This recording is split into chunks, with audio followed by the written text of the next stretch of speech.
আসসালামু আলাইকুম।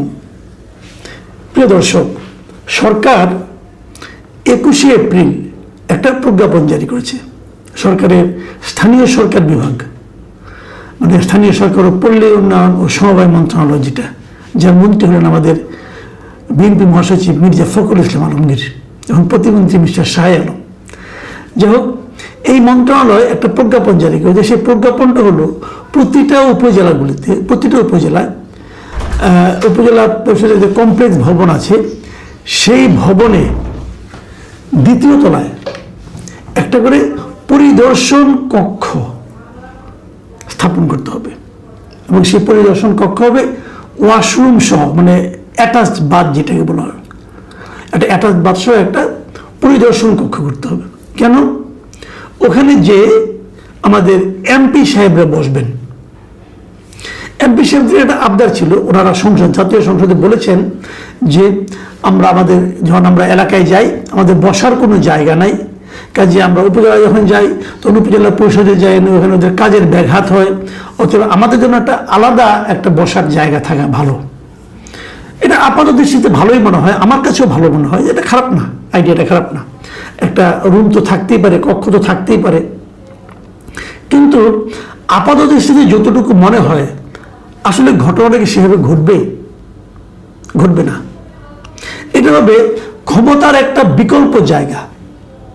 যখন এই এমপি সাহেবরা এলাকায় না থাকবেন, তখন এখানে কিন্তু ওনার চামচারা বসে মোটামুটি উপজেলা নির্বাহী অফিসার যিনি আছেন অথবা উপজেলা পরিষদ যেটা আছে তাদের উপর খবরদারি করবে।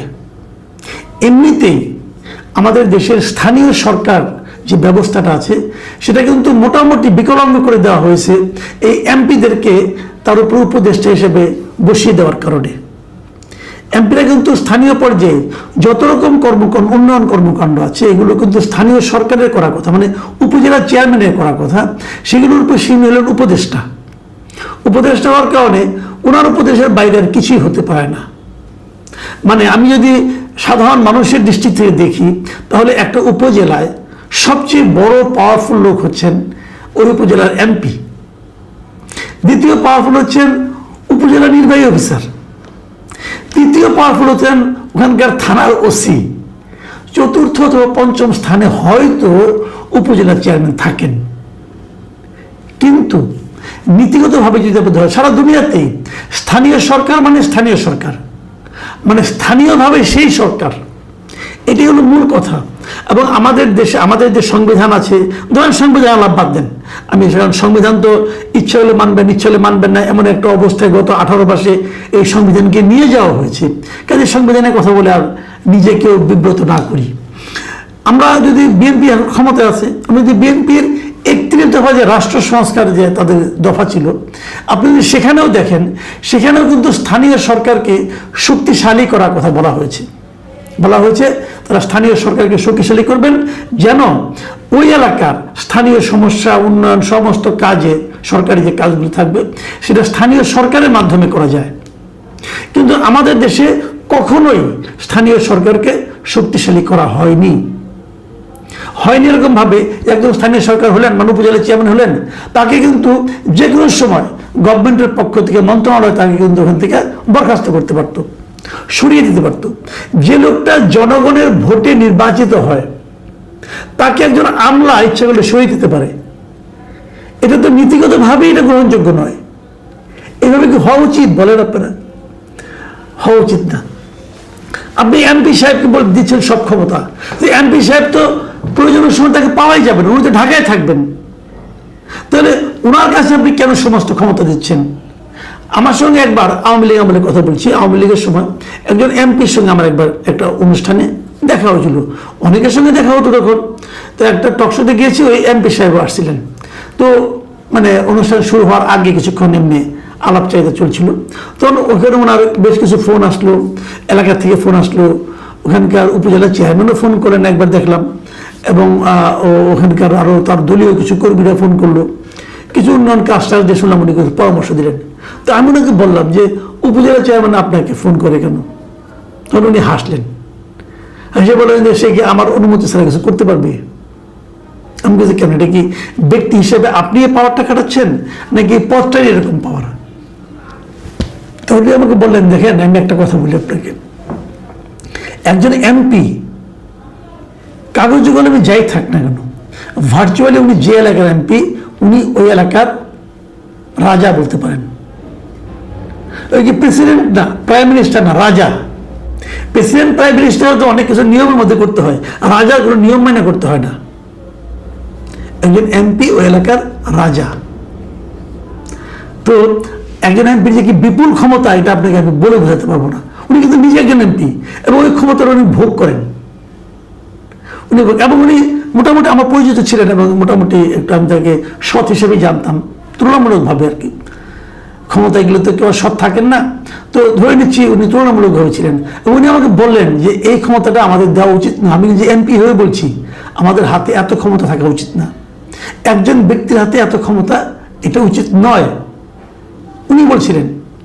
তো আমাদের এমপিরা এবার যারা এমপি হলো, আমরা কিন্তু এটা আন্দোলনের মাধ্যমে, অনেকে এটা বিপ্লব বলেন, আমি এটাকে একটা গণ আন্দোলন বলি অথবা একটা অভ্যুত্থান বলি, যাই বলি না কেন, এই আন্দোলনের মাধ্যমে আমরা একটা স্বৈরাচারী সরকারের পতন ঘটিয়েছি। এবং আন্দোলনের মাধ্যমে প্রাপ্ত যে সরকার এসেছে, তারা একটা নির্বাচন দিয়েছে। এই নির্বাচনটা, যদিও আমি এই নির্বাচনটাকে অসম্পূর্ণ নির্বাচন মনে করি, বিকলাঙ্গ নির্বাচন মনে করি, কারণ এই নির্বাচনে একটা বড় দল অংশই নিতে পারেনি। তারপরেও যতটুকু নির্বাচন হয়েছে মোটামুটি ভালোই ভোট হয়েছে, খারাপ হয়নি। সেই ভোটে নির্বাচিত যে সংসদ, সেই সংসদ, এখানে সরকারি দল বিরোধী দল আমি উভয়ের কথাই বলছি, সেই সংসদ আমরা কি সারা দেশের জন্য 300টা রাজা নির্বাচন করেছি, যারা নাকি এক একটা এলাকার দণ্ডমুণ্ডের সমস্ত কিছু করতে হবে, কথা আমরা করিনি। ওই এলাকার একজন শিক্ষা অফিসার আছেন, সেই শিক্ষা অফিসারের উপর কি এমপি সাহেব যে ছড়ি ঘোরাবেন উচিত হবে? হবে না। ওই এলাকায় একজন কৃষি কর্মকর্তা আছেন, কৃষি কর্মকর্তাকে এমপি সাহেবের কথা অনুযায়ী চলবেন? কৃষি বিষয়ক যে সিদ্ধান্ত নেবেন সেটা কি এমপি সাহেবের কথা অনুযায়ী হবে? ওই এলাকায় একজন রাজস্ব কর্মকর্তা আছেন, তিনিও কি এমপি সাহেবের কথা অনুযায়ী কাজ করবেন? সেইভাবে জমি রেজিস্ট্রি করবেন? ওখানকার যিনি ইউনো আছেন, উপজেলা নির্বাহী অফিসার, তিনিও কি তাই করবেন? কেন করবেন? তাহলে উপজেলা চেয়ারম্যানের দায়িত্বটা কি? উপজেলা চেয়ারম্যানের সঙ্গে তো ওনার একটা কমিটি হয়, সেখানে তো প্রত্যেকটা ইউনিয়ন পরিষদের চেয়ারম্যানরা এসে বসেন। তাদের নিয়ে যে স্থানীয় সরকার, সেই স্থানীয় সরকারের চেহারাটা কি হবে? আমাদের অধ্যাপক তুফাইল আহমেদ সাহেব মারা গেছেন, উনি স্থানীয় সরকারের বিশেষজ্ঞ ছিলেন। আমার সঙ্গে ওনার বেশ বহুবার রেগুলারলি কথা হয়েছে।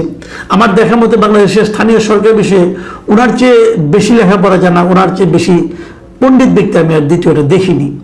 উনি আমাকে বহুবার বলেছেন একটা কথা, যে একটা দেশের উন্নয়ন কখনোই সম্ভব হবে না যতক্ষণ পর্যন্ত আপনি সেখানকার স্থানীয় সরকারকে সবল করে না তুলবেন, শক্তিশালী করে না তুলবেন।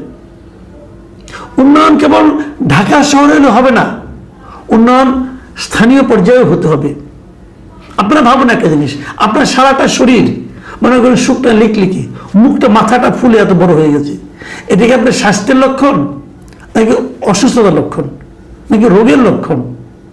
সারা দেশ একবার লিকলিকে আছে, ঢাকা শহরকে আপনি সৌন্দর্যমণ্ডিত করছেন, এটা কিন্তু স্বাস্থ্যের লক্ষণ নয়।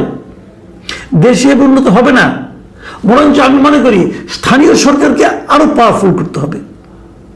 এভাবে পাওয়ারফুল করতে হবে যে স্থানীয় সরকার যে নির্বাচিত সরকার হবে, তাকে যেন মন্ত্রণালয় তাকে যেন বরখাস্ত করতে না পারে, তাকে যেন মন্ত্রণালয় সাসপেন্ড করতে না পারে। একজন নির্বাচিত ব্যক্তি, উনি ওই এলাকার সমস্ত উন্নয়নের কাজগুলো, স্থানীয় সরকারের যে উপজেলা চেয়ারম্যান, ভাইস চেয়ারম্যান এবং উপজেলা পরিষদ যেটা আছে, সবাই মিলে তারা যেন এলাকার উন্নয়নের জন্য কাজ করতে পারেন। কোন এলাকায় একটা ব্রিজ দরকার, এটা উপজেলা চেয়ারম্যান জানবেন, এমপি সাহেবের জানার দরকার নাই, এটা এমপি সাহেবের কাজ না। মেম্বার অফ পার্লামেন্ট আইন প্রণয়ন করবেন, এটাই আইডিয়াল নিয়ম। আমাদের এখানে মেম্বার অফ পার্লামেন্ট যারা হন, তেনারা এলাকার রাজা হতে চান। এই রাজা হওয়ার মানসিকতা যতদিন পর্যন্ত আমরা দূর করতে না পারবো ততদিন পর্যন্ত কিন্তু হবে না। এই রাজা আবার কি জানেন, এই রাজা আবার ট্যাক্স দিতে চায় না। এমপি সাহেবরা কিন্তু যেখানে টোল দিতে হয় না, ওদের কিন্তু টোল দিতে হয় না। কেন টোল দিতে হবে না? উনি এমপি হয়েছেন তাই, মন্ত্রী হয়েছেন তাই। ওনাকে সে মানুষটা নাকি ভোট দেওয়ার সময় 3টা ভোট দিতে পারবেন, ওনাকে তো আমার মতো একটা ভোট দিতে হবে।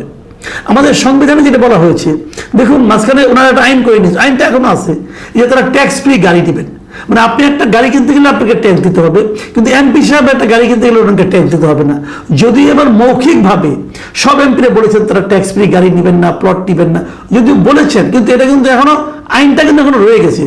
আমি মনে করি এই আইনটা বন্ধ করা উচিত। তা না হলে আমার বিবেচনা ছিল এটা একটা অশ্লীল আইন।